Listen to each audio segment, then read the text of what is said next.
Чекишпей бекишпейт, тил жарасы бүтпейт, кылыч жарасы бүтөт дейт элебиз. Бирок айрым иштерди башкача жоргандарда болууда. Алтынбек Сулаймановдун үстүнөн сур булут айланууда. Ага эмне себеп? Алдыдагы сюжет. Душка Кайманатовар жогорку кеңеш депутаты Дүйшөн Төрөкуловдун камакка алынышы саясий чөйрөдө түрдүү сөздөр жүрүүдө. Жарым пааша Камчыбек Ташиев башкарган УКМКнын официалдуу версиясы боюнча Душка коррупцияга, рейдерлик жана көз боюмчулукка шектелүүдө. Ал эми тар чөйрөдө башка жагдайлардагы айтылууда. Спортсмен Дүйшөн Төрөкулов депутат. Спортчулугунан тышкары Бирбол партиясынын лидери Алтынбек Сулаймановдун жигити катары белгилүү. Душка кармалганга чейин жарым пааша Ташиев Бирболдун дагы бир депутаты Исхак Пирматовду 8 жыл мурунку иши үчүн кустуруп жатканын айткан. Пирматов менен Сулайманов 4-октябрдагы шайлоодо эки башка партия аркылуу барган менен чогуу бизнестер бар, тамырлаштар. Бирболдун башына айланган сур булутту айрымдар 9 жыл мурунку Ак үйдөгү тумшук жарыш менен дагы байланыштырышууда. Анда депутат Алтынбек Сулайманов шайланган президент Садыр Жапаров менен УКМКда отурган Камчыбек Ташиевди кызыл ала кылган эле. Челише кеткен 3 депутатты анда чепкен жабып жараштырмыш болушкан. Бирок чепкен жапкан жарашуу жүрөктөгү жараны даарылай алган эмеспи дегендер дагы бар. Анын үстүнө УКМК төрагасы жогорку соттун төрайымы Гүлбара Калиевага кылмыш иши козголгонун айтып, ормон опуза кылууда. Гүлбара Калиева 2015 жылы Камчыбек Ташиевдин депутаттык жолун тоскон чечим чыгарган экен. Муну айрымдар эски кекти алуу деп баалагандар дагы болду. Калиеванын иши Дүйшөн Төрөкуловдун кармалышы Бирболдогу бир топ үлкөндөрдү кабатыр кылып, 9 жыл мурунку кочкор сүзүштү улам-улам эстетип жаткан эмеш. Биз дагы бүгүн парламент сиздер отурган кечеги революциянын түшүмүбүздө эгерде кайрылган болсо, ошол маалда террорист деп объявить эткөн болсо, биз дагы ошондой абалга кабылып калышыбыз мүмкүн эле да. Менде мындай суроо бар да, Камчыбек Кыдыршаевич, сизде маалымат болсо керек. Бизде ушундай 3 жолку революция дейбиз, төңкөрүш дейбизби, толкундоо дейбиз 3 жол болду. Ошол 3 жолку болгон президенттер ошол мезгилдеги ушундай кайрылышканбы ОДКБга? Кайрылышкан эмес, 2010 жылы гана Оштогу болгон коогалаңда убактылуу өкмөт кайрылган деген бир маалымат бар. Ачык айтканда ал маалымат эле такталган жок. Ал эми 2005-2020 жылкы баягы элибиздин каалоосу менен болгон маселелерде эч ким эч кайрылган эмес. Биз өзүбүз эле кыргыздар, кыргыз коомчулугу өзүбүз эле жакшынакай кылып бир күн ашып кетсе 2 күн ичинде маселелерди баарын чечип алган. Баары мүмкүн болчу.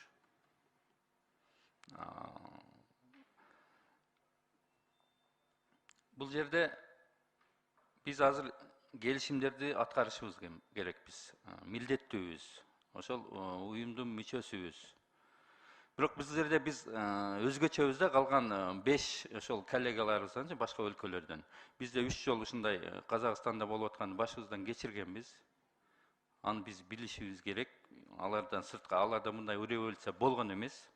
Эл толкундоолору мынчалык болгон эмес Казакстандагыдай бүгүнкүдөй. Бул бир. Экинчиден аларга караганда, калган 5 өлкөгө караганда биз жакынбыз, бир тууганбыз. Бир тууганбыз. Эки эл бир тууган. Бийлик, аларкы бүгүнкү бийлик эртеге алмашып кетсе кандай болот? Эч кандай болбойт. Кандай болгон чакта дагы биз өзүңүз айткандай эл аралык келишимдерди аткаруунун негизинде гана аракет кылып атабыз. Эгерде бүгүн бийлик Казакстанда алмашабы, алмашпайбы аны эл өзү чечет деңизчи.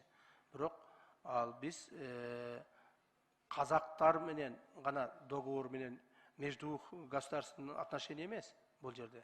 Международный жанагы соглашение негизинде в рамках ОДКБ. То есть 5-6 мамлекеттин кол койгон договор негизинде барып атабыз да. Ошон үчүн бул жерде кайсы бир мамлекеттин бийлиги азыр эми в частности Казакстан боюнча эч кандай таасирин тийгизбейт. Мен кайра кайталайм.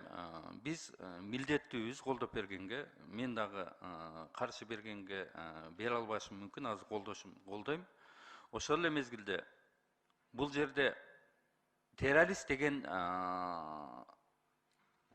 түшүнүктү алар далилдеп кайрылыш керек эле да ОДУПКга. Алар далилдеп бердиби? Сиздерден бир суроо болдубу?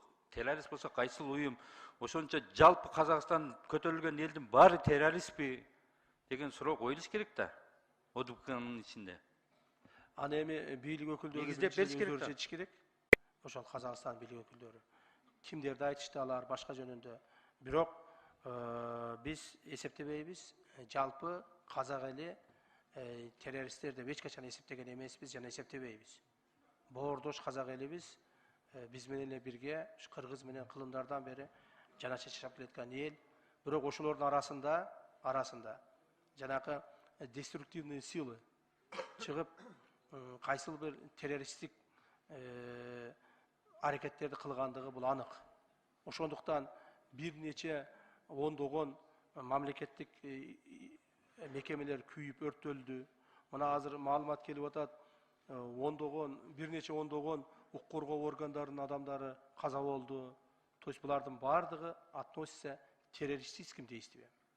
Но это сделали только определенные люди, определенные группы, которые совершили. Я очень надеюсь, что власти в Казахстане способны определить, кто они были, какие люди были и как их наказать в соответствии с законодательством Казахстана.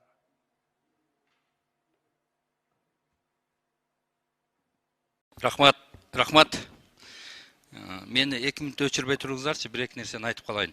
Урматтуу коллегалар, мен 6-чы созуттун депутатымын. Сиздер 7-чи созув, 6-чы созуттун продуктусуздар. 6-чы созув кабыл алган мыйзам менен келип отурасыңар. Мына жерде жаңы келгениң 5 жолу депутат болгонуң деле 6-чы созуп. Алдыда көп ашуу бар, көп тайгак жолдор бар, көп кууш жолдор бар. Көрөбүз. Кимиңер канчалык болот экенсиңер. Алдыга жол көрсөтө албаган кечегини чукулайт. Кечеги менен күрөшөт. 30 жылдан бери Акаев, Бакиев, Атамбаев, Жээнбековду бүтө албайбыз. Жок, алар кетти. 7-чи созут бүгүн, 6-чы созут кетти кече. Мына эртең кыйын болсок, эртең көрсөтөлү өзүбүздү. Бүгүндөн баштап. Не кыласыңар 6-чы созупту? Кыйын күндөрү 6-чы созуп. Силер баарыңар үйүңөрдө жатканда мыйзам талаасына ушу өлкөнү алып келип, жаман болсо дагы, жаман көрүнсө дагы ушул президенттик шайлоону, парламенттик шайлоону өткөзүп, мына силер келип отурасыңар. Жетет. Кыйындыгыбызды мына эртеге ашууларда көрсөтөлү бири-бирибизге. Эртеге ким кандай экен мына ушул палата ушул көрсөтөт. Барыңыздар, кимиңиз кандай мыйзам, кимибиз кандай сүйлөп, кандай добуш бердик. Алдыга карап умтулалы. Болду чукулашканды. Жетет. Рахмат. Процедурный 6-чы микрофон. Урматтуу коллегалар, мен жазылдым эле. Компьютердин ар жакта, бирок сүйлөп алайын. Кечиресиздер, мен мага айтылган сөз боюнча чыгып коеюн дедим, айтып коеюн дедим. Мен чыксам болмок, мен дагы болом депчи. Бирок бүгүнкү болгон кимге шайлансаңар билбейбиз.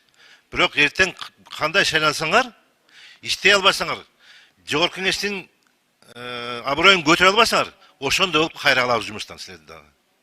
Ошондуктан азыр боло электе бизге мугалим болуп, биз боло электе бизге акыл үйрөтүп, боло электе биздин аброюбуз тебелбегилечи. Силер мындай кылып атасыңар, шашпагыла, киргенден чыга албай каласыңар дебегилечи пока. Биздин силерде эле укугубуз бар туугандар. Шашпай тургула. Спикер болуп отургула, андан кийин сүйлөшөбүз анан.